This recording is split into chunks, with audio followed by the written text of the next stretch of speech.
Hi, welcome to my documentation of studying machine learning and data science journey. And today we are in week 5, finishing calculus for core ML concepts. And today date is 4th April 2026.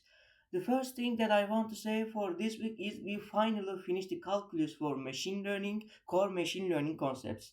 And after I finish core machine learning topics for calculus, I passed studying studying linear algebra for machine learning.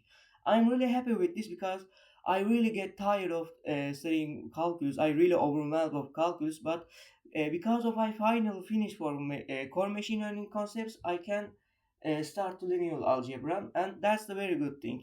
Finally, we finish something in this journey, and the second more important thing of this week, I also started learn data science because I really bored and frustrating making something abstract such as mathematics. Because of that reason, I thought we should make something practical and we can show the other people's.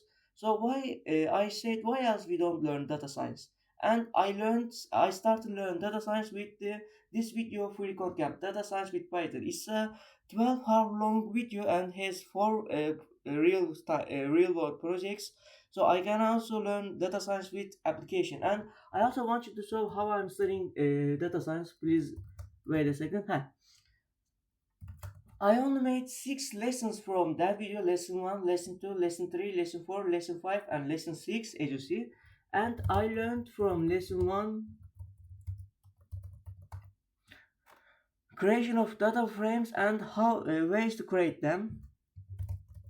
In the second lesson, I learned some attributes, methods, and functions of pandas. We are using Titanic dataset of Kaggle, especially the train.svm, GSVM.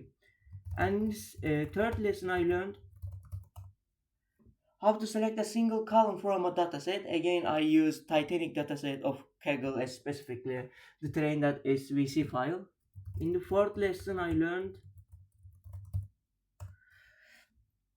how to select 2 or more columns from a dataset. Again, I use Titanic dataset. And for this, we will use second square brackets. In the fifth lesson, we learned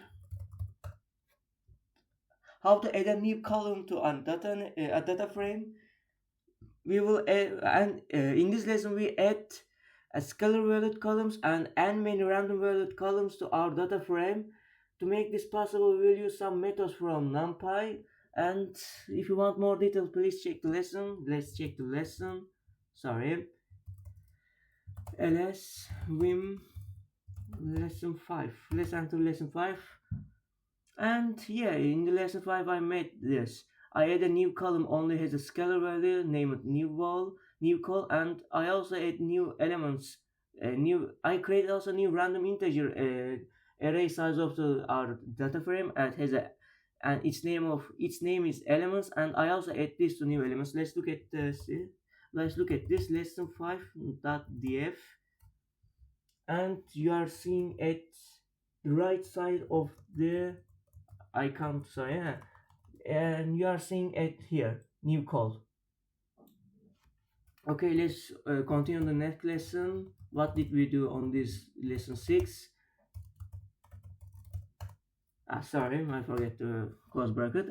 I learned assign and insert methods to add new columns to data frames. We are using assigns when you want to overwrite the values of an existing columns, and we are using insert when we want to insert a new column at a specific point of an index. Okay. Sorry, I'm wrong place. Yeah, as like that. So that's the finish. That's the end section of. That's the outro of the video. If you like the video, please like the video, and if you want to support me more, you can subscribe to the channel. And if you have some advices to me in this journey, please mention them in the comment section. And see you in the next week.